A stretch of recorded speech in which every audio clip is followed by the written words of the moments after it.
Target with PS Parihar channel में आपका स्वागत है। आइए शुरू करते हैं और देख लेते हैं कि आज के समाचार पत्रों में विद्यार्थी जीवन से संबंधित कौन कौन सी सूचनाएं हैं। तो वीडियो को जल्दी से लाइक कर दें, शेयर कर दें। जिन छात्रों ने चैनल को अभी भी सब्सक्राइब न किया हो तो जल्दी से सब्सक्राइब कर लें ताकि आप लोगों को इसी प्रकार की ऑथेंटिक अपडेट से सबसे पहले मिलती रहे। सबसे पहले बात कर लेते हैं फार्मेसी में डी फार्मा एडमिशन को लेकर के और बीएड एडमिशन को लेकर के। जिन विद्यार्थियों ने पॉलिटेक्निक का ग्रुप ई का एग्जाम दिया हो और जो विद्यार्थी 12वीं पास हो पीसीएम से या पीसीबी से, वे विद्यार्थी अगर डी फार्मा करना चाहते हैं तो यहाँ पर एक विद्यालय है आरएनसी फार्मेसी कॉलेज, तम्मरपुर, ठेकमा, आजमगढ़। ये उनका मोबाइल नंबर है। अगर आप लोग चाहें तो इस कॉलेज में एडमिशन ले सकते हैं। बेहतरीन पढ़ाई से लेकर के आप लोगों को अन्य सुविधाएं, सभी सुविधाएं आपको यहाँ पर मिलेंगी। अधिक जानकारी के लिए यहाँ पर ये इनका कॉन्टैक्ट नंबर है 9214882099। यहाँ पर कॉन्टैक्ट कर सकते हैं। वहीं पर बीएड के लिए भी काउंसलिंग शुरू होने वाली है अगस्त के महीने से। जो विद्यार्थी बीएड में एडमिशन लेना चाहते हैं तो वो विद्यार्थी भी यहाँ पर एडमिशन ले सकते हैं। बीएड की फीस भी इन्होंने काफी कम कर दी है और इनका यहाँ पर नीचे कॉलेज कोड भी है 4258। लेकिन बीएड और डी फार्मा के लिए सभी विद्यार्थियों को एंट्रेंस एग्जाम देना होगा, यानी कि जो विद्यार्थी एंट्रेंस एग्जाम दे चुके हैं वही विद्यार्थी डी फार्मा में और बीएड में एडमिशन ले सकते हैं। वहीं पर आज के समाचार पत्रों में इसके बारे में नोटिस भी जारी की गई है। ये देख सकते हैं, लिखा पॉलिटेक्निक की द्वितीय चरण की काउंसलिंग से संबंधित सूचना। लिखा पॉलिटेक्निक की प्रवेश काउंसलिंग के मुख्य काउंसलिंग के द्वितीय चरण की विकल्प चयन प्रक्रिया दिनांक 9 जुलाई से लेकर के 17 जुलाई तक निर्धारित है। अतः ऐसे सभी अर्ह अभ्यर्थी जिन्हें कोई सीट आवंटित नहीं हुई है परिषद के पोर्टल पर अपने लॉगिन आईडी के माध्यम से अधिक संख्या में संस्था पाठ्यक्रम हेतु विकल्पों का चयन करते हुए विकल्प चयन प्रक्रिया पूर्ण करना सुनिश्चित करें। आईटीआई एडमिशन को लेकर के भी सूचना है आज के समाचार पत्रों में। लिखा है आईटीआई में 11 तक एडमिशन ले सकेंगे। प्रदेश सरकार ने राजकीय एवं निजी औद्योगिक प्रशिक्षण संस्थानों में प्रवेश की अंतिम तारीख को बढ़ा दिया है। अब 11 जुलाई कर दिया है। पूर्व में यह तिथि 8 जुलाई थी। अगली सूचना है माध्यमिक शिक्षा विभाग की और लिखा है माध्यमिक शिक्षा मंत्री सड़क हादसे में घायल हो गई हैं गुलाब देवी। उत्तर प्रदेश की माध्यमिक शिक्षा राज्य मंत्री गुलाब देवी की कार पिलखुआ में छिजारसी पुलिस चौकी के सामने के पास हाईवे 9 फ्लाईओवर पर हादसे का शिकार हो गई और शिक्षा मंत्री दिल्ली से बिजनौर एक कार्यक्रम में हिस्सा लेने के लिए जा रही थी। हादसे में उनके माथे पर मामूली खरोंच आई है जबकि उनके ड्राइवर सतवीर के हाथ में चोट आई है। वहीं पर टीजीटी पीजीटी के बारे में आपको बताऊं कि कल शिक्षा सेवा चयन आयोग में चेयरमैन नहीं आई थी और परीक्षा से संबंधित कल कोई मीटिंग नहीं हुई और अब विद्यार्थियों को कुछ भी नहीं पता है कि टीजीटी का जो एग्जाम है वो कब होगा, पीजीटी का जो एग्जाम है उसकी एग्जैक्ट डेट क्या होगी। हालांकि उम्मीद है कि इसी हफ्ते हो सकता है कि तारीखों का ऐलान कर दिया जाए। और अगली जो सूचना है वो है आरओ एआरओ एग्जाम की। कल मीटिंग थी इसको लेकर के। लिखा लोक सेवा आयोग में प्रदेश भर से आए नोडल अफसरों संग बैठक। 2382 केंद्रों पर आरओ एआरओ प्री परीक्षा होगी। उत्तर प्रदेश लोक सेवा आयोग की ओर से आयोजित होने वाली समीक्षा अधिकारी सहायक समीक्षा अधिकारी भर्ती 2023 की प्रारंभिक परीक्षा के लिए आयोग में तेजी से तैयारी चल रही है। इसी क्रम में मंगलवार को आयोग में सभी जिलों के नोडल अफसरों की बैठक हुई जिसमें उन्हें परीक्षा से संबंधित निर्देशों की जानकारी दी गई। खास तौर से नकल और पेपर लीक को रोकने के लिए उठाए जाने वाले कदमों की जानकारी दी गई है। यह परीक्षा 27 जुलाई को प्रदेश के सभी 75 जिलों में होगी और इसके लिए 2382 केंद्र बनाए गए हैं। परीक्षा में 411 पदों के लिए आवेदन करने वाले 10,76,004 अभ्यर्थी शामिल होंगे। तो यहाँ पर आरओ एआरओ को लेकर के बस यही जानकारी दी गई है कि बायोमेट्रिक वगैरह होगा, पेपर लीक को रोका जाएगा, नकल को रोका जाएगा। लिखा आयोग में हुई बैठक में नोडल अफसरों को बताया गया कि परीक्षार्थियों की सुविधा और पारदर्शिता को ध्यान में रखते हुए निगरानी तंत्र को पहले की तुलना में काफी मजबूत किया गया है और परीक्षा केंद्र पर तकनीकी गड़बड़ी और तकनीकी सेंधमारी मिलने पर जांच की जिम्मेदारी निभाने वाली एजेंसी पर जुर्माना लगाया जाएगा। परीक्षा में किसी भी प्रकार की गड़बड़ी न हो सके इसके लिए प्रत्येक केंद्र पर एक सेक्टर मजिस्ट्रेट की तैनाती की जाएगी।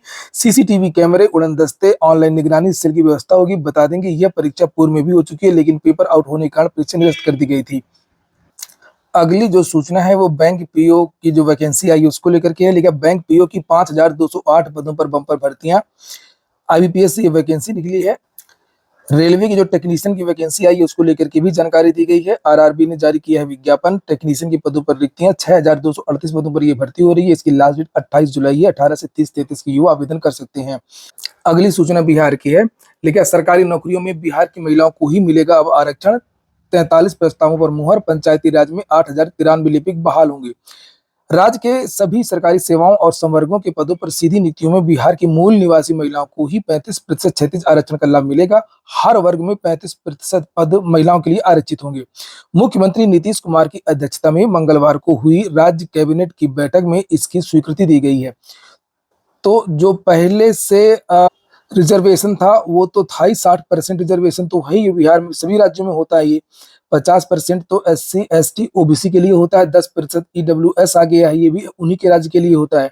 उसके बाद में जो समान वर्ग की जो सीटें बचती हैं 40% में लिखा है ना, चूंकि यहाँ पर कि सभी वर्ग की महिलाओं को, तो जो 40% सीटें हैं इसमें भी 35%, 40 का 35%, ठीक है, ऐसा नहीं है कि मतलब 40 में 35 5 नहीं, 40 का 35% जो सीटें हैं वो बिहार की महिलाओं को दे दी जाएंगी। यानी कि आप 40 में, मान लीजिए अगर 100 सीट है तो 40 में 14 और कम कर दीजिए, तो अदर स्टेट के लिए जो पद बचेंगे वो 2600 में से 26 में बिहार के जो समान वर्ग के विद्यार्थी हैं और जो अन्य राज्यों के समान वर्ग के विद्यार्थी हैं वो भाग ले सकते हैं। यानी कि महिलाओं के लिए जो डोमिसाइल है वो लागू हो गया है। अगली एक और सूचना यहाँ पर, पंचायती राज विभाग में निम्न वर्गीय लिपिक के 8093 पदों पर शीघ्र नियुक्ति होगी। अधियाचना बिहार राज्य कर्मचारी चयन आयोग को भेज दी गई है। पंचायती राज मुख्यालय, क्षेत्रीय कार्यालयों और प्रशिक्षण संस्थानों में इनकी तैनाती होगी। 85% पद सीधी भर्ती से भरे जाएंगे। शेष कार्यालय परिचारी विशिष्ट के वैसे कर्मी जो लिपिक पद के लिए अर्हता रखते हों वो बिना परीक्षा के भरे जाएंगे। तो जो 8093 पदों पर ये भर्ती होने जा रही है उस पर 85% जो वो सीधी भर्ती होगी। लिखा है राज्य में 10 सदस्यीय युवा आयोग के गठन को भी मंजूरी प्रदान कर दी गई है। जितने भी युवा हैं, बेरोजगार हैं, जो भी हैं, अगर इनकी कोई समस्या होगी तो वो आयोग में बता सकेंगे। साथ में आयोग भी इन युवाओं के लिए विभिन्न तरीके की योजनाएं वगैरह में अपने सुझाव दे सकेगा।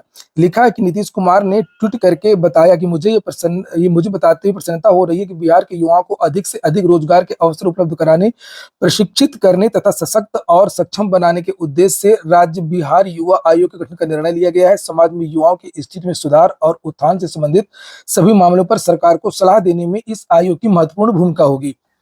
वहीं पर बिहार की एक और बड़ी सूचना है, बिहार पब्लिक सर्विस कमीशन ने कल ट्वीट करके बताया था कि इसकी एक नई वेबसाइट लॉन्च हो गई है। अब आपको यहीं पर सारी सूचना मिलेंगी। लिखा है अब आयोग से संबंधित सभी विज्ञापन, सूचनाएं, परीक्षा की तिथियां, अपडेट्स वगैरह आप देख सकते हैं। जो इनकी नई वेबसाइट है वो ये है bpscpat.bihar.gov.in। पुरानी वेबसाइट भी अभी चलती रहेगी। लिखा है कि अभ्यर्थियों से अनुरोध है कि प्रमाणिक जानकारी के लिए केवल आयोग की अधिकृत वेबसाइट एवं सोशल मीडिया हैंडल्स का ही अनुसरण करें। जो इनका ऑफिशियल ट्विटर हैंडल है और ऑफिशियल वेबसाइट है वहीं पर जानकारी लें। वैसे ऑफिशियल जानकारी के लिए आप लोग मेरा चैनल भी फॉलो कर सकते हैं। मेरे चैनल में भी ऑफिशियल जानकारियां ही दी जाती हैं। अगली जो सूचना है वो विद्यालय विलय को लेकर की है। लिखा विलय के खिलाफ शिक्षकों ने किया प्रदेश भर में प्रदर्शन। बीएसए कार्यालयों पर शिक्षकों ने 10 सूत्रीय ज्ञापन भी दिया। पुरानी पेंशन बहाली, शिक्षकों की पदोन्नति, सामूहिक बीमा की भी मांग उठाई। लिखा है कि प्रदेश में कम नामांकन वाले परिषदीय विद्यालयों के विलय को लेकर के शिक्षक संगठनों का विरोध जारी है। उत्तर प्रदेशीय प्राथमिक शिक्षक संघ के आह्वान पर मंगलवार को प्रदेश भर में बीएसए कार्यालयों पर शिक्षकों ने प्रदर्शन किया। साथ ही ज्ञापन देकर के स्कूलों का विलय न करने और जिनका विलय हो चुका है उन्हें निरस्त करने की मांग की है। प्रदर्शन के बाद शिक्षकों ने जिला प्रशासन के माध्यम से मुख्यमंत्री को संबोधित 10 सूत्रीय ज्ञापन भी दिया है। इसके माध्यम से पुरानी पेंशन बहाली, विशिष्ट बीटीसी, उर्दू बीटीसी वाले शिक्षकों को पुरानी पेंशन देने, प्राथमिक व उच्च प्राथमिक विद्यालयों के शिक्षकों की पदोन्नति करने और सामूहिक बीमा 10 लाख तक करने, शिक्षकों को प्रोन्नत वेतनमान देने और उपार्जित व अध्ययन अवकाश देने की मांग की है। वहीं पर विद्यालय विलय को लेकर के लिखा है रोजगार अधिकार अभियान राष्ट्रीय संचालन समिति की ओर से एक प्रस्ताव ये पारित किया गया जिसे आप लोगों को देखना चाहिए। लिखा है उत्तर प्रदेश सरकार द्वारा 16 जून 2025 को जारी आदेश के तहत 50 बच्चों से कम संख्या वाले 5000 परिषदीय विद्यालयों के विलय पेयरिंग का निर्णय लिया गया है। मीडिया रिपोर्ट्स के अनुसार ऐसे स्कूलों की संख्या करीब 27,000 है। गत वर्ष इनके विलय पेयरिंग का निर्णय लिया गया था जिसे संगठनों के विरोध के बाद 4 नवंबर 2024 को स्थगित कर दिया गया। प्राथमिक शिक्षक संघ समेत अन्य संगठन 16 जून 2025 के निर्णय के विरुद्ध आंदोलनरत हैं और 7 जुलाई 2025 को इस मामले पर हाईकोर्ट की लखनऊ की सिंगल बेंच ने सरकार के इस फैसले के पक्ष में निर्णय दिया। इससे कुछ लोग निराश भी हैं, लेकिन हाईकोर्ट का यह फैसला स्कूलों को बंद करने की किसी भी नीति को वैधता प्रदान नहीं करता है और न इस निर्णय के आलोक में सरकार मनमाने ढंग से स्कूलों को बंद कर सकती है, बल्कि यह भी स्पष्ट किया गया कि बेसिक शिक्षा अधिकारी की जिम्मेदारी है कि वह आरटीई एक्ट 2009 के 21A के अंतर्गत 6 से 14 साल के बच्चों को निःशुल्क व अनिवार्य शिक्षा सुनिश्चित करे। अच्छी बात यह है कि इस प्रकरण में यह उभर कर के आया है कि शिक्षा का अधिकार अधिनियम 2009 को लागू करना सरकार का दायित्व है।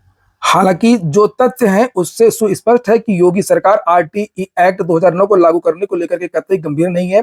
इधर 8 वर्षों में प्रदेश में बेसिक शिक्षा बदहाली की ओर अग्रसर है और विशेष वजहें थी कि कोविड पीरियड में बच्चों का नामांकन 1.92 करोड़ पहुंचा था, उसमें अब अप्रत्याशित गिरावट आई है। यह संख्या घटकर के 1.52 करोड़ पिछले शैक्षिक सत्र में पहुंच गई। अभी भी बेसिक शिक्षा में शिक्षकों के कुल सृजित पद 5,79,754 पदों में से 1,26,490 रिक्त हैं, जिन्हें भरने से इनकार किया जा रहा है। गत वर्ष संसद में दी गई जानकारी के मुताबिक पिछले 2 सत्रों में 1,39,000 शिक्षकों के पदों को समाप्त किया गया है। हालात यह है कि 5,695 विद्यालय महज एक शिक्षक के भरोसे चल रहे हैं। परिषदीय विद्यालयों में न सिर्फ शिक्षक अपर्याप्त हैं, बल्कि न्यूनतम बुनियादी सुविधाओं का भी अभाव है। इसके अलावा शिक्षकों पर अशैक्षणिक कामों का अतिरिक्त बोझ लाद दिया जाता है। तमाम अव्यवहारिक नीतियां और नौकरशाही का अनावश्यक हस्तक्षेप है। ऐसे तमाम कारक हैं जो कि परिषदीय विद्यालयों में बेहतर शिक्षा स्तर सुनिश्चित करने में बाधक है। अगर उपयुक्त नीति बनाई जाए तो राज्य के पास पर्याप्त संसाधन व इंफ्रास्ट्रक्चर जिनका उपयोग करके परिषदीय विद्यालयों में गुणवत्तापूर्ण शिक्षा का स्तर सुनिश्चित किया जा सकता है, जो कि निजी स्कूलों से कमतर न हो। ज्ञात हो सर्व शिक्षा अभियान के तहत प्रदेश में बेसिक शिक्षा में सृजित पदों की संख्या 7,59,828 थी। अगर सरकार आरटीई एक्ट लागू करने को लेकर के जरा भी ईमानदार है तो इनमें खत्म किए गए पदों को पुनर्बहाल करना चाहिए। और सरकार ने बेसिक शिक्षा में 1,26,490 शिक्षकों के रिक्त पदों की जानकारी भी दी है। इन पदों को तत्काल भरा जाना चाहिए। इसके अलावा सीमित संख्या में खोले जा रहे स्मार्ट स्कूलों में सुविधाओं की घोषणा की गई है। प्रत्येक जिले में स्मार्ट विद्यालय खोलेंगे, उसका विस्तार सभी स्कूलों में किया जाए। जितने भी विद्यालय उत्तर प्रदेश में है तो उनको सबको स्मार्ट क्यों नहीं कर रही है, ये मतलब है। कुल मिलाकर के परिषदीय स्कूलों को मजबूत बनाया जाए और जितने भी रिक्त पद शिक्षकों के हैं उन्हें तत्काल भरा जाए। रोजगार अधिकार अभियान की ओर से जारी कोऑर्डिनेटर राजेश सचान। सही बात है कि ये जो दुर्गति हुई है इसके पीछे ये जो अफसरशाही है उसका बहुत बड़ा रोल है। बिना अभिभावकों से पूछे, बिना ग्रामीण जो लोग हैं उनसे पूछे और बिना शिक्षकों से पूछे ये उल्टी सीधी नीतियां बनाते रहे लखनऊ में बैठ करके, जिससे शिक्षक भी परेशान रहे और बच्चे भी परेशान रहे। और यही कारण है कि विद्यालयों की ये दुर्गति इन लोगों ने कर दिया। लिखा है अगली जो सूचना है, अंतिम सूचना है एडेड जूनियर शिक्षक भर्ती को लेकर के। आज 9 तारीख से SCERT लखनऊ में एडेड जूनियर के जो विद्यार्थी हैं वो धरना प्रदर्शन करने जा रहे हैं। ये भर्ती भी ये अधिकारियों की तानाशाही, नाकामी और बेवकूफी की वजह से फंसी हुई है। 5 साल होने को आए इस भर्ती को, लेकिन अभी तक ये भर्ती कंप्लीट नहीं हो पाई है और विद्यार्थी दर दर की ठोकरें खा रहे हैं। ये हो गया आज का वीडियो आपको अच्छा लगा हो कि काम को तो लाइक अवश्य कर दें। जिन छात्रों ने चैनल को सब्सक्राइब न किया हो सब्सक्राइब कर लें। पूरा वीडियो सुनने के लिए बहुत बहुत धन्यवाद।